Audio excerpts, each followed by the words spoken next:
Ahead of the elections, Tamil Nadu is being hit by multiple political cyclones. We have the BJP leader Vinoj P. Selvam. Thank you so much for speaking to us. The recent update seems to be the DMK calling in for an all-party meeting where they have decided to approach the Supreme Court over special intensive revision. What does BJP have to say about this?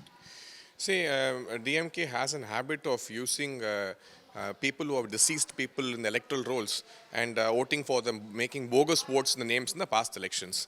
If you had seen the 2021 and 24 elections, a lot of valid voters who have been residing in certain localities for years together, the names had been deleted from the voter list. So to make sure that there's a cleansing which has been happening, and also that in districts like Tirupur, a lot of illegal migrants from Bangladesh from across the border have made Tirupur their home and somehow managed to get an election ID. So to make sure there's a proper cleansing and to make sure the only people born in India who are eligible to vote get to vote in this election, SAR is very, very mandatory in a state like Tamil Nadu.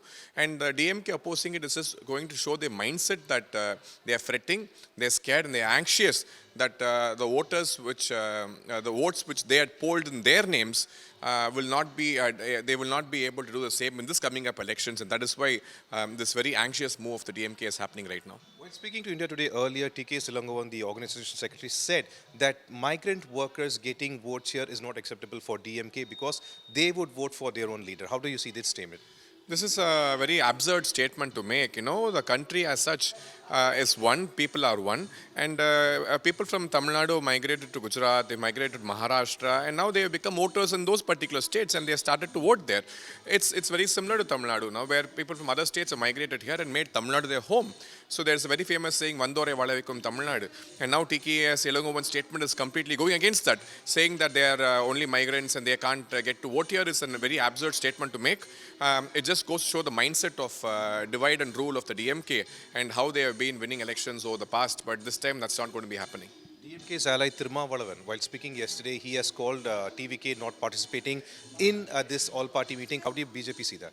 Just because Tirumavalavan has pawned his party to the DMK doesn't mean all the parties should do the same. Every party has its own set of principles and rules they follow.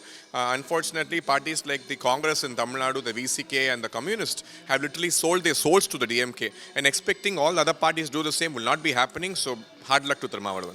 Unfortunately, there is an incident that has been reported from the state of Tamil Nadu, and that is also about a college student who was gang raped in Coimbatore. However, police claim 7 special teams have been created. Very, very unfortunate incident. Tamil Nadu is turning into the rape capital of India under the DMK. 3 days back, a girl was raped and shot to death in Trichy. A girl who had gone to work, had not returned back. We are still hearing the cries of the mother. And in the meanwhile, today we are hearing shocking incidents about how on a Sunday night, a college girl has been kidnapped and gang raped and left to wend on the road by herself. And until police recovered her in a very unconscious state. Starting from the Anna University sexual predator case to now, the incidents are just numerous in number, and there seems to be no end to this. There is absolutely no fear of a law and order. In fact, there is a big question of whether there is even law and order in Tamil Nadu, which is directly under the Chief Minister. So instead of all these fancy PowerPoint presentations, if the CM can focus on law and order, it will be great. It will be good for the women of the society and the girls of the state. NDA is preparing to face the elections in the state of Tamil Nadu. Your strong ally AIADMK seems to be having a power crisis with Sengotian raising the rebel flag. Is that so, or is AIADMK secure and safe? ADMK is again not a party run by a family. So there are times when there are difference of opinions within senior leaders, and that is what is happening in the AIADMK right now. I'm sure that the party is old enough to understand how things work, and they will be able to segregate this, and they will be able to put up a united face. And in 2026, our only enemy is the DMK, and our ultimate goal is to take them on, and we will be able to, as NDA as a unit, will be able to defeat them. So that was Vinoj P. Selvam answering to all the political storms that is hitting the state of Tamil Nadu. With Irfan, Pramod Madhav for India Today.